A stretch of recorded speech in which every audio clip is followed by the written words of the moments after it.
Hey guys, so if you are here for Grammar Rules You Must Know segment 2, thank you for being patient. We had a couple technical difficulties today because, as you can see, we are upping our technology and now we have a PowerPoint. If you are having any trouble viewing this at home, you can have access to the PowerPoint after the video, so we can send that out to you if you want to see the PowerPoint at home. Additionally, you don't have to worry too much about taking notes. You can just kind of listen in and then have access to the PowerPoint at the end, okay? And just a reminder, guys, we're going to do 3 major topics, and then we're going to stop after each of them to take questions. I can't see all the questions, so I realized after the last one, some questions were missed. So if we don't get to your questions, I apologize, but we're going to try to get to as many as possible, okay? So we're going to get started right away. So our first topic today, guys, is verb agreement and verb tense. These go together, okay? And we're starting with verb tense, okay? So we're going to start just with the 9 basic tenses, okay? So, right, we have 3 time periods, and then 3 tenses for each of them, okay? So we're just going to look at these examples, okay? So first we have, okay, the present tense, right? The simple present, right? And we have, for our example here, they sing, okay? So this is your kind of classic, if you're using a verb in the present tense, okay, you're going to go with the simple present, they sing. Present continuous. So this is how it sounds, guys. It's something ongoing in the present. Okay. So this says were, so little typo by accident. It should say they are singing. Okay. And then the present perfect. Okay. They have sung, right? Okay. So this means that they have done it and it is completed in the present. Okay, so then we have our past, right? Similar, guys, for the constructions for these. So the simple past, this is the one you're going to use most frequently. They sang, okay? It's completed and done in the past. Okay, the past continuous, this is for, you're not sure when it ended, okay? They were singing. And then last, the past perfect, okay? This is they had sung. Okay, and then last but not least, we have our future tenses, okay? So these are things that have yet to happen, but will be happening in the future. So our simple future, they will sing. Okay? Future continuous, guys, so these are things that will be ongoing, right? That's why they have the continuous. They will be singing, okay? And then the future perfect, they will have sung. So if you should be used to at least using the simple tenses. Okay? These are for ongoing events in the time period. Okay, so what is the rule about verb tense? Okay? The general rule here, guys, is you want to stay in the same tense. You don't want to be oscillating between time periods in terms of your verbs within a sentence or paragraph. Okay? So the idea is keep the verbs in a single sentence, and then this should be true for your writing, guys. So if you start writing an essay in the past tense, you have to keep it there, okay? But typically, even if you're writing a history, you should stay in the present, okay? So then, aside from this, guys, so of course you want to be in the same time period, but there might be a temporal shift, right? Meaning you might have to account for a change in time period within a single sentence or a paragraph, okay? So of course, if this is the case, right, if a sentence contains a chronological shift, the verbs have to change to match, okay? So she was a physician, but now she is a teacher, right? So those would change because she was something in the past, and now she's something different in the present. So hopefully these are fairly straightforward, okay? And what we're going to do is look at examples where the verb tenses go wrong, okay? But they might not be immediately obvious. So Okay, these are just simple constructions, but when you have a more complex sentence, sometimes it's hard to recognize you've shifted the verb tense, and it's certainly hard to hear. Okay? So here we have some examples. Okay, here's our first example. Although office hours had been over for some time, the professor and her student are continuing productive work on their research project. So if this didn't sound incorrect to you, that's okay. Right? That's because it's fairly complex, and you really have to look at it to see, is there an error? So although office hours had been, this is in the past, okay? And then we have the professor and her student are continuing. This is in the present, okay? So there's disagreement here, okay? So what we have to do, okay, since this verb is in the present, right, and these are our subjects, the professor and her student, okay? We have to take out had and replace it with have, although office hours have been over for some time, okay, because now they're both in the present and they match. Okay, let's look at one more example, right? I know these are kind of complex, but that's because you'll likely recognize the errors in a simplistic sentence, okay? So, according to the cardiologist, since the patient has high cholesterol, the medical team had to check for other signs of heart attack risks. Okay. So first things first, we find our verb. Okay. The patient has high cholesterol, right? So that's in the present. But, okay, down below, it says the medical team had to check for other signs of heart attack risks. Okay. So we have to edit this, right? To say has, this should be in the present to match. Okay, so just because we're going to move on to subject-verb agreement, okay, I'm just going to take a couple questions, if there are any, on verb tenses. Okay.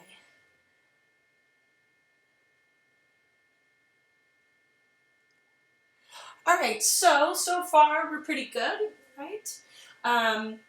So we're going to move on to verb agreement. Okay, so verb tense is about matching the time. Then subject-verb agreement, okay, is about matching the number. What this means is, okay, when the subject is plural, okay, the verb has to be plural. When the subject is singular, the verb has to be conjugated to be singular. Okay, so what we're checking here is, what is the subject, and does the verb match the number?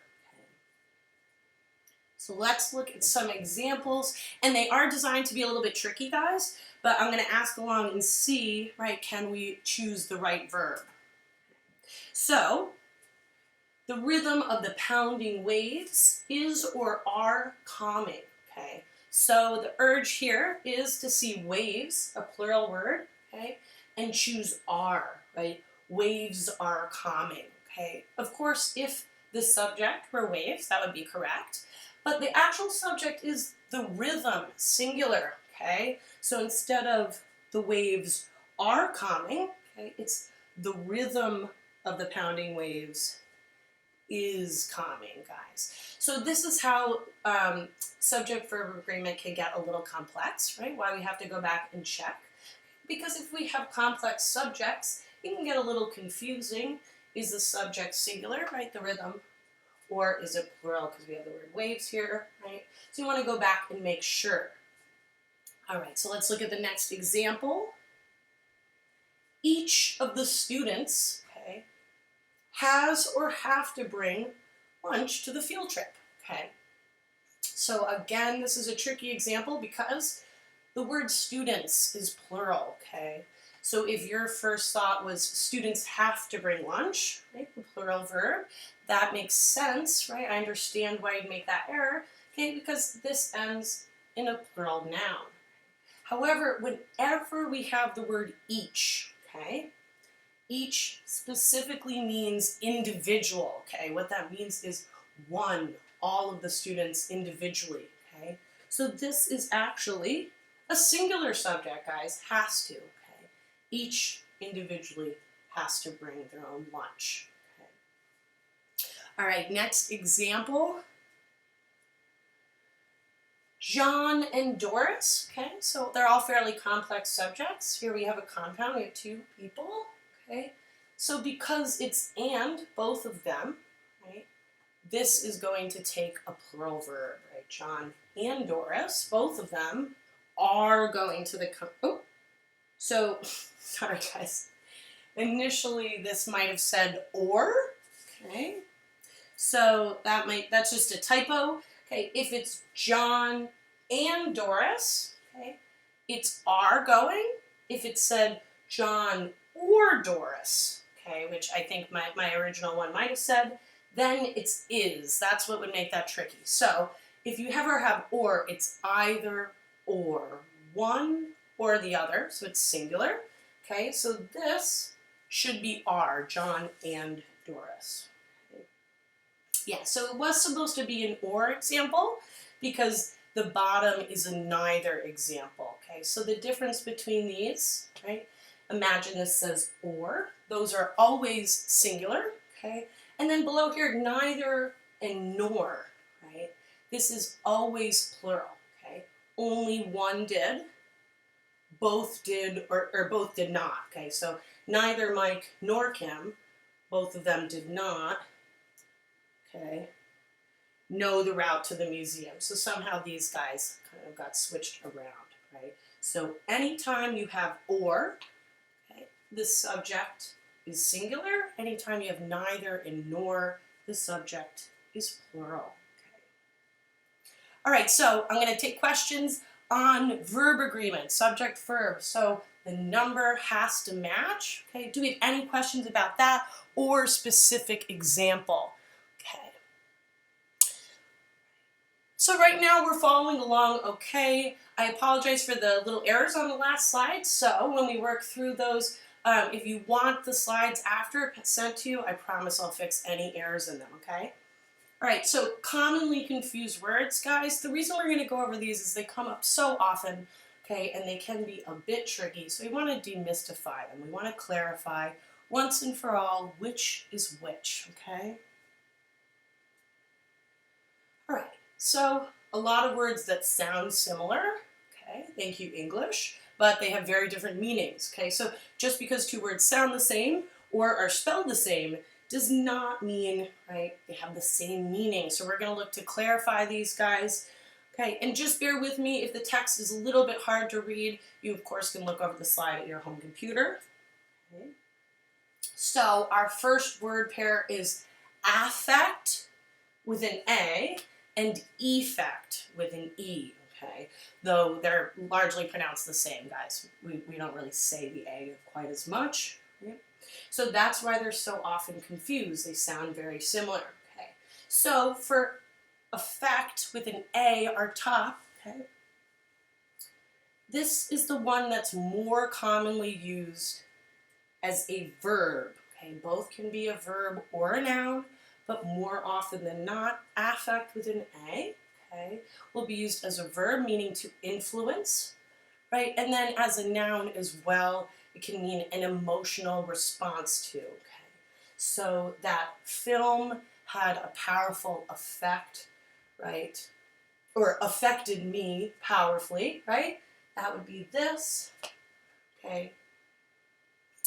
So let's look at effect. What's the difference? This is the one that is more commonly used as a noun, okay? This is the one we're going to use in science when we're saying the effects, right, of the experiment were.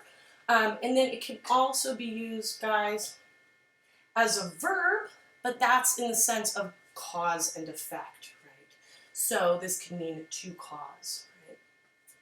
But more often than not, if you're, you're kind of caught between the two, if you're using it as a verb, it's very likely, right, how it affected you. It's affect. If you're talking about the results, okay, the effect is, that's going to be effect. Then and than. This is one of the most important ones to distinguish, guys, because, right, than is the one we need to use with comparisons. So we will be talking about word pairs and comparisons today. So this is going to come up again, okay? Whenever you're making a comparison, okay, we're going to use than. So Then, right, an adverb denoting time, okay? I'll see you then, right? So then than, okay, this is the conjunction we use to develop comparisons, right? I like playing video games more than I like paying taxes, right? Okay. Our last word pair, complement and complement, okay? They're spelled slightly differently, so I know it's tricky to see, guys, but this is complement, C-O-M-P-L-E-M-E-N-T, okay, versus complement with an I, C-O-M-P-L-I-M-E-N-T. So complement, right, is an adjective saying, and what it says is something that completes or to pair well with, right? Okay, so this can also be a noun, right? And then complement with an I, okay, that's always a noun. This is the one that means praise or flattery, okay? So the top one, if you're talking about how a glass of vino would complement a meal, that's the top one, right? She gave me a great compliment, okay? That's the bottom. All right, great, guys. Any questions? I'm just going to check in, right? We're doing okay. We have a lot of other recommendations for commonly confused words, right? There are a ton of them that sound the same. So guys, thank you for putting extra examples that everyone can see.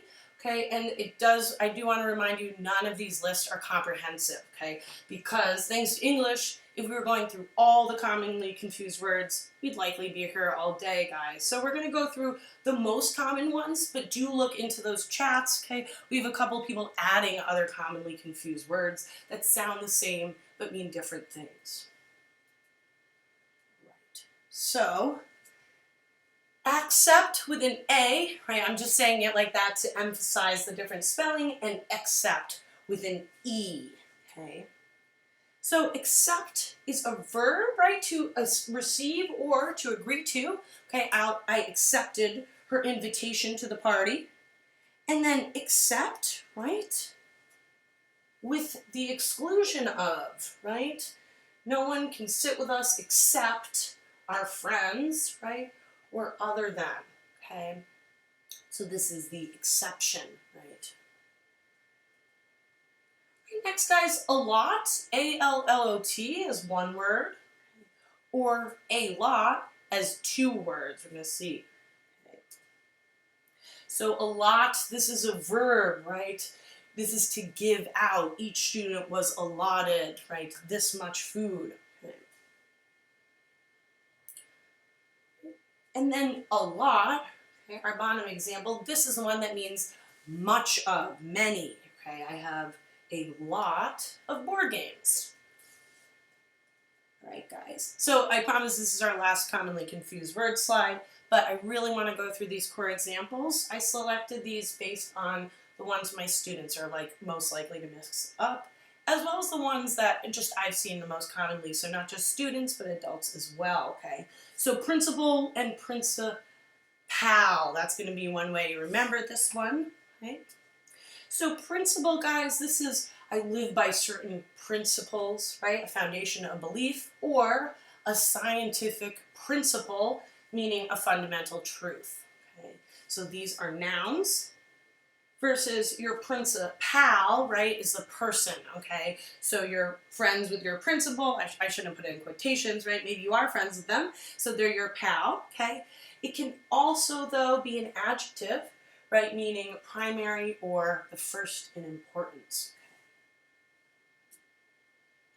All right, and then last but not least, but certainly not the least important, guys, this is maybe one of the most important, okay, is, and you're probably having a little trouble seeing it, this says could've, C-O-U-L-D space O-F, could've, should've, would've, okay? So versus could've, the contraction, could apostrophe V-E, should've, would've, okay? So this first construction on top is just incorrect. Get rid of that guy, okay? So it doesn't actually exist in English, right? So when somebody says, or writes out could of, okay, the reason it's even written this way is just because it sounds like these contractions here, which mean could have, should have, and would have. Okay, so if you're wondering, right, which construction is right, the one with of after it, these don't exist. Okay, could have, should have, would have. It just sounds like that. These are only contractions. Okay. All right, guys. So I'm just going to take questions and see. Are we comfortable with the words we went over with? Are there any you want to ask about? Okay. And are you lacking clarity on anyone? So are the explanations okay? Okay, guys, so right now we're okay on questions, pretty straightforward. At the very least, right, we mix them up a lot, okay, but once we have the definitions, we have clarity. Excellent. So we're going to move on, okay, to our next topic, word pairs and making comparisons. Okay. So what this topic is, guys, is there are pairs that always go together, okay, and they always make certain types of comparisons, okay? Meaning you can't quite mix and match, right? For some of these, you have to use the two words together. So we're going to look at word pairs, what kind of comparisons they make, and examples of them. So whenever you're doing word pairs, there's two major types of comparisons, right? Ones that show similarities. If you have trouble seeing it, it's little two peas in a pod, okay? And comparisons displaying differences, okay? So the comparisons are meant to emphasize something, right? That there's similarities or differences. So our first rare pair, guys, is as and as. Right? Again, these always go together. Okay, so you won't have as and another word, right? So this shows two things. The first, equivalence, right? She is as skilled an artist as her older brother, okay? Meaning they're, at least in terms of level, the same, right? They're as skilled as one another. They're equal, okay? It can also show emphasis, right? Okay, this is comparing the cat to the whale, so that cat is as heavy as a whale, right? Okay, so this is our chubby cat. Again, you have trouble seeing him, but I promise you'll be able to see him better on your home PowerPoint. Okay. Not only, but also, this is one of my favorite constructions, guys, because if you're writing a paper, a formal paper for school, and you want to just say someone, okay, did something, but it's impressive, or you want to add emphasis to the fact that they did both things, okay, this is an excellent construction to use. It sounds fancy. It's very pleasing to the ears, okay, but the comparison that's being made, right, is just saying they did one thing and another. Okay, so it's a fancy way of saying an individual did more than one thing, or okay, it doesn't have to be a person, of course. Right, so let's look at the example. For emphasis, Margot not only took all AP classes her senior year, okay, she also graduated the top of her class. Okay, should say also. Promise I'll fix any errors. Okay, so Margot, a bit of a star here. Then we have neither nor, guys. We looked at this construction a little bit earlier, but we're just going to look at it again. Okay. This is not to be confused with either or. They may mean significantly different things. Okay. Neither nor means that neither did. Okay. So both did not, neither Karen nor her brother graduated from college. Okay. So they're no Margot, right? Okay. Finally, either or. So commonly these bottom are confused, okay? But neither nor means both did not. Either or means one or the other did, okay? And it can't mean they both did or they both did not. So only one, okay? One or the other, right? So you can either have pizza or mac and cheese for dinner, right? Our chubby cat is happy about that, okay? All right, guys, so these comparison words, they always have to be paired together, okay? You can't mix and match them and say as one thing, right, but also It's always as and as together, right? Not only, you can have just the but or the also, okay? So, but she graduated top of her class, right? Or she also graduated top of her class. All right, guys, so any questions on word comparisons? Okay, right now, no, we're doing okay, excellent, right? So what I want you to do is, okay, if you're still taking classes at home, you're doing Google assignments, try to add one of these comparisons to your next writing assignment, right? Even if you're not comparing and contrasting two things, okay, the not only but also construction, you can almost always use this one, guys. So if you're writing about an author, right, the author not only uses this technique, right, but they also develop the characters through this, okay? So give it a try, right, this week or while you're home, implementing some of these into your own writing. Okay, so for our last piece, guys, it's also about making comparisons, right, but this is about comparing amounts, okay? And what we're talking about here is whether or not you should use, right, less or fewer or many or more. Okay. So I'm sure you've heard a little bit about the differences between these, okay, but maybe not the exact rules for use. So we're going to look over them. Okay. So first, fewer and many. Okay. So these guys go together. These are used to compare things that are quantifiable. Okay. So what I mean by that is you can count them. So anything that's countable, people, objects, right, miles, okay, then we're going to use this. For things that aren't countable, we use the other. Okay. So for example, there are fewer students attending school nationwide this month than there were last month. Okay, so we use fewer here, guys, because students is countable. Okay, so it would be technically grammatically incorrect to say there are less. Okay, the word we want is fewer because students are countable. Okay, our next, right? Oh, and quick tip, guys, these are used with plural nouns, right? Students. Okay. Then on the other side, guys, we have less and much. Okay, so when we use these, right, these are for the opposite. They're not quantifiable, something that can't be quantified. Okay, so just before we look at the example, okay, if some of you have nitty-gritty questions, okay, when I say quantified, I mean reasonably quantified. Okay, meaning if you're filling a jar with sand, technically you could count the grains of sand, but that's not actually how we're going to do it. So if it were sand, technically countable, but you wouldn't in real life count that, so there's less sand in the bucket, right, than there was a few minutes ago. Okay, so when it comes down to that, it's things you would actually clearly count. All right, so our example here, this is going to be anything not quantifiable, okay, including stuff like milk or sand or, right, an opinion. So I think blue cheese tastes better with chicken wings than ranch does, okay, so I think blue cheese tastes much better with chicken wings than ranch does. Sorry about that, guys. So because, hey, taste is not quantifiable, right? It doesn't taste 5 degrees better. It just tastes better.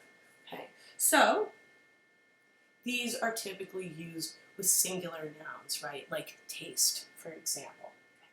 So do we have any questions on these? Okay, I often get questions about what qualifies as quantifiable, okay? So use the sand example, right? Sand could be quantifiable, but you're not going to count it, okay? So let's just check.